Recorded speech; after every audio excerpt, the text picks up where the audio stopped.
खबर का और बड़ी खबर आपके सामने नाबालिग के साथ गैंगरेप मामले को लेकर के बीकानेर से बड़ी खबर है, जहां नाबालिग लड़की से गैंगरेप और नशीला कोल्ड ड्रिंक पिलाकर के कई बार उसके साथ रेप किया गया।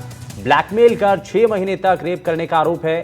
खाजूवाला पुलिस थाने में मामला दर्ज किया गया है और अब पुलिस की टीम जो है वो इस पूरे मामले की जांच में जुट चुकी है।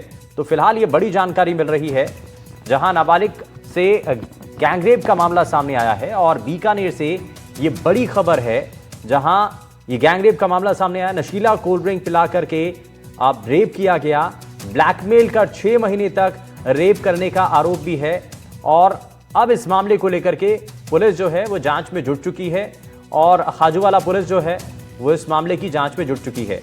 तो बीकानेर से ये बड़ी जानकारी मिल रही है और नाबालिग से गैंगरेप का ये मामला सामने आया है।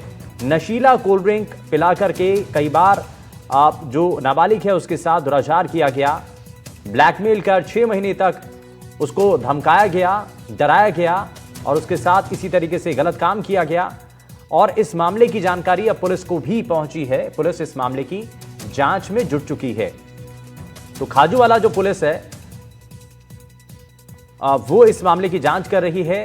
डॉक्टर नासिर जैदी हमारे संवाददाता जुड़ चुके हैं।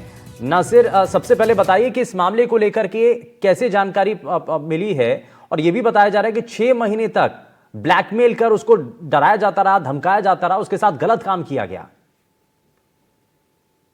देखिए, ये बीकानेर की तहसील खाजूवाला का ये मामला है और खाजूवाला से आज ये मामला सामने आया है और ये एक नाबालिगा है, बच्ची जो है, और 6 महीने से इसके साथ में रेप हो रहा था और कई लोगों ने डरा धमका कर और इसे नशीला कोल्ड ड्रिंक पिलाकर इसके साथ रेप किया। रेप करने के बाद इसे ब्लैकमेल करने की धमकी दी। जब इन धमकियों से ये बच्ची परेशान हो गई तो इसने अपने घर वालों को बताया और घर वालों ने ये सुनते ही वो हैरत में पड़ गए, दहशत में पड़ गए और लेकिन उन्होंने पुलिस को इन्फॉर्म किया। पुलिस इस मामले की जांच कर रही है और 2 लोगों के साथ में और भी कई लोगों के नाम आए हैं। एक तो सुनील है और एक इब्रार नाम से कोई लड़का है।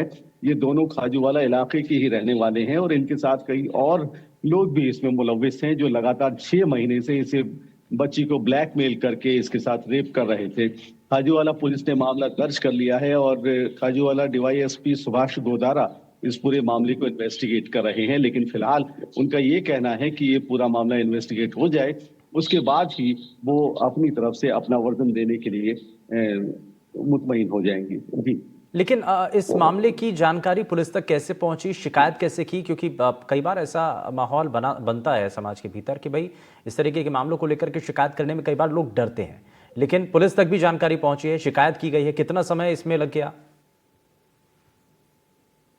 देखिए, जब पानी सर के ऊपर से गुजर जाता है तो इंसान की सारी दहशत और डर खत्म हो जाते हैं। जब लगातार 6 महीने से इस नाबालिगा के साथ ये हरकतें हो रही थी, रेप हो रहा था और ब्लैकमेल की धमकियां दी जा रही थी, तो आखिर ये बच्ची भी कब तक बर्दाश्त करती और इसके घर वाले भी कब तक बर्दाश्त करते। जब पानी सर के ऊपर से गुजरने लगा तो इन्होंने पुलिस को इन्फॉर्म किया और पुलिस ने इस पूरे मैटर को हाथों हाथ लेते हुए इस मामले को इन्वेस्टिगेशन के लिए शुरू किया। ठीक है, बहुत शुक्रिया नासिर जी इस पर जानकारी देने के लिए। तो नासिर जैदी हमारे संवाददाता जो कि इस खबर पर जानकारी दे रहे थे।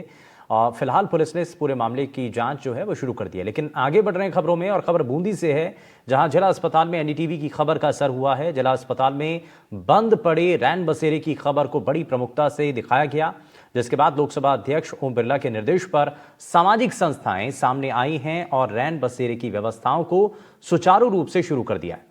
यानी अब दूर दराज से अपनों के इलाज के लिए आए मरीजों के परिजनों को बदलते मौसम में सर्दी और ठिठुरन से जूझना नहीं पड़ेगा। आपको बता दें कि इसी जगह पर निःशुल्क कंबल निधि की सुविधा शुरू की गई है और इसके चलते मरीजों के परिजनों को आधार कार्ड से कंबल मिल सकेगा। निःशुल्क कंबल निधि केंद्र के शुभारंभ के अवसर पर पूर्व विधायक अशोक डोगरा ने यह कहा है कि कई बार विपरीत परिस्थितियों में परिजन रोगी को लेकर अस्पताल पहुंचते हैं और मरीज की देखभाल में व्यस्त होने के कारण अपने लिए गर्म कपड़े नहीं ला पाते और ऐसे में उनके स्वास्थ्य पर भी इसका असर पड़ता है। इसके लिए लोकसभा अध्यक्ष ओम बिरला की पहल पर कंबल निधि के माध्यम से निःशुल्क कंबल और रजाई की व्यवस्था की जाएगी। ऐसे में आमजन ने एनडीटीवी का भी आभार व्यक्त किया और धन्यवाद किया।